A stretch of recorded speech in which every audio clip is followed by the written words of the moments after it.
नमस्कार दोस्तों, क्या आपने कभी सुना है कि ध्वनि यानी आवाज से किसी को हराया जा सकता है?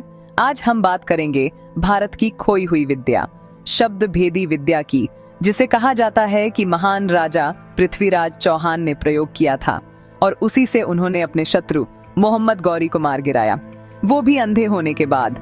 12वीं सदी का भारत राजपूत वीरता, सम्मान और युद्ध का युग। राजस्थान की धरती पर जन्म हुआ था एक अद्भुत योद्धा, राजा पृथ्वीराज चौहान। उन्होंने कई युद्ध जीते, जिनमें सबसे प्रसिद्ध हैं तराइन का पहला और दूसरा युद्ध। पहले युद्ध में उन्होंने मोहम्मद गौरी को हराया, लेकिन अगले साल गौरी फिर लौटा और इस बार पृथ्वीराज हार गए, बंदी बना लिए गए और कथा कहती है उनकी आंखें निकाल दी गईं। पर कहानी यहीं खत्म नहीं होती, क्योंकि यहीं से शुरू होती है शब्द भेदी विद्या की रहस्यमय दास्तान। दोस्तों, शब्द भेदी विद्या यानी ऐसी विद्या जिसमें ध्वनि को सुनकर लक्ष्य को भेदा जाता है।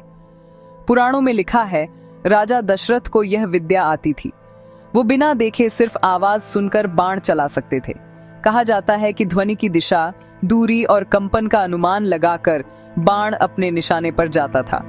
यह किसी जादू जैसा लगता है, पर आधुनिक विज्ञान के नजरिए से देखें तो यह साउंड टारगेटिंग या सोनिक रेजोनेंस जैसी तकनीक लगती है। कैद में पृथ्वीराज चौहान अंधे हो चुके थे। उनके साथ थे उनके मित्र और कवि चंद बरदाई। गौरी ने पृथ्वीराज की वीरता का मजाक उड़ाते हुए कहा, अगर तुम इतने महान योद्धा हो तो बिना देखे मुझे निशाना बनाकर दिखाओ। चंद बरदाई ने मुस्कुराते हुए कहा, हमारे राजा शब्द भेदी बाण चलाने में निपुण है, लेकिन पहले उन्हें एक बार धनुष दीजिए। गौरी मान गया। सभा में सन्नाटा छा गया। चंद बरदाई ने धीरे से कविता में कहा, 4 बांस 24 गज, अंगुल अष्ट प्रमाण, ता ऊपर सुल्तान है, मत चूके चौहान। इसका अर्थ था 4 बांस 24 गज और 8 अंगुल दूरी पर सुल्तान खड़ा है। पृथ्वीराज ने वही सुना, ध्वनि की दिशा को पहचाना और बाण छोड़ दिया। तीर सीधा गया और मोहम्मद गौरी के गले में जा धंसा। सभा स्तब्ध रह गई। वो आखिरी बार था जब शब्द भेदी विद्या का प्रयोग हुआ। अब सवाल उठता है, क्या ये सच था? क्या सिर्फ आवाज से कोई दिशा और दूरी माप सकता है? विज्ञान कहता है संभव तो है, कठिन जरूर। आज के जमाने में साउंड नेविगेशन, सोनार और सोनिक वेपन्स जैसी तकनीकें ध्वनि तरंगों से दिशा, दूरी और वस्तु का पता लगाती हैं। Long range acoustic devices, LR-8 जैसे हथियार ध्वनि की ताकत से दुश्मन को अंधा, बहिरा या अक्षम कर सकते हैं। तो अगर हजारों साल पहले हमारे पूर्वजों ने ध्वनि और कंपन के विज्ञान को समझा था, तो यह कहानी उतनी असंभव भी नहीं लगती। शायद शब्द भेदी विद्या वास्तव में रेजोनेंस, फ्रीक्वेंसी और वाइब्रेशन टारगेटिंग जैसी किसी कला का प्रारंभिक रूप रही हो। भारत के वैदिक ज्ञान में ध्वनि और कंपन का बड़ा महत्व रहा है।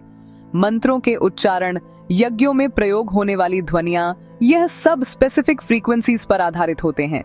कहा जाता है AUM की ध्वनि ब्रह्मांड की मूल कंपन है।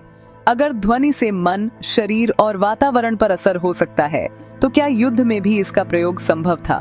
शायद शब्द भेदी विद्या इसी सिद्धांत पर आधारित रही हो, जहां ध्वनि एक ऊर्जा बनकर हथियार का हिस्सा बन जाती थी। इतिहास या किंवदंती? इतिहासकार कहते हैं इस कहानी के प्रमाण सीमित हैं। यह संभवतः एक लोक कथा है, लेकिन यह कथा सिर्फ युद्ध की नहीं, बल्कि विज्ञान, आस्था और मानव क्षमता की सीमाओं को चुनौती देने वाली दास्तान है। चाहे यह सत्य हो या कथा, इसमें छिपा संदेश स्पष्ट है। ज्ञान और चेतना का संगम ही असली शक्ति है। तो दोस्तों, क्या आपको लगता है कि शब्द भेदी विद्या वास्तव में अस्तित्व में थी, या यह सिर्फ एक प्रेरणादायक कहानी है? कमेंट में जरूर बताइए, आप किस तरफ हैं, विज्ञान या रहस्य?